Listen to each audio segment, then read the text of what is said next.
Hey guys, so today we have a Lenovo C260 on the bench with a failed CPU fan. Although I'm taking pictures as I go along just for your reference, you should also take pictures just in case there's any difference between the models. First thing we come to is the back stand. You don't actually have to take this off, but it's just easier. The back stand has two F8 screws, F meaning fine thread and 8 meaning the length in millimeters. It's a good idea to find a small pot or a safe place to keep all the screws. We then move to the rubberized feet on either side at the bottom, and with a flat blade screwdriver gently lift up the top of the rubber tag to reveal the F5 screws underneath.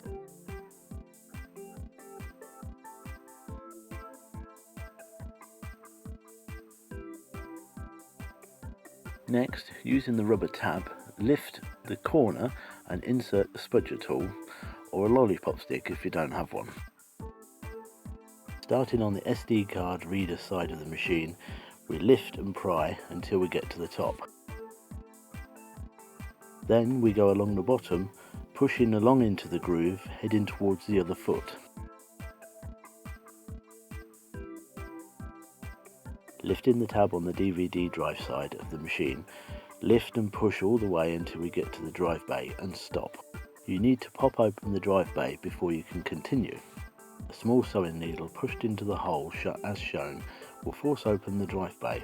That is what the hole is for. Once the drive bay is open, you'll be able to continue to the top edge. Once completed, you can lift both feet at the same time and you'll hear a pop at the top as it opens. Now you need to lay the monitor face down on the bench away from the rest of the machine. Then you'll need to remove the black tape that's holding in the ribbon cable. Do not use tweezers. Also, you can remove the fan cable and then you can put the monitor safely to one side. So let's take a closer look at the main board and quickly do an overview of all the components. Underside of the processor and coprocessor, the RAM, the battery, Wi-Fi module, and pay special attention to the screws hidden under here.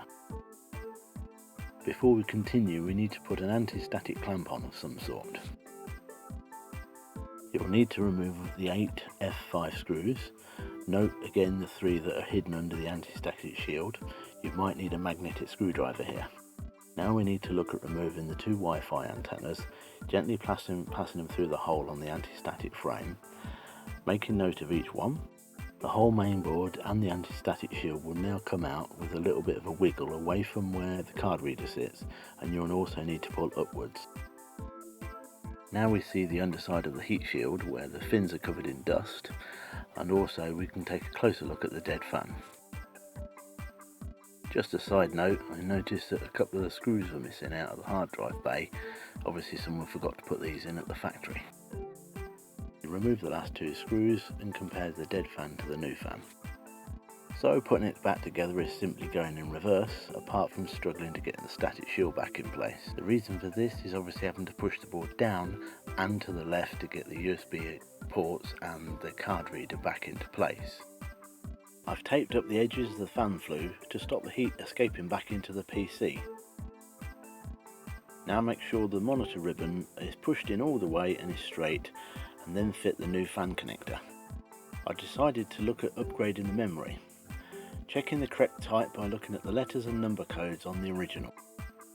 The new memory arrived a few days later. Oh, and it's a good idea to change the Cmos battery while we're doing all this work, so we'll do that as well.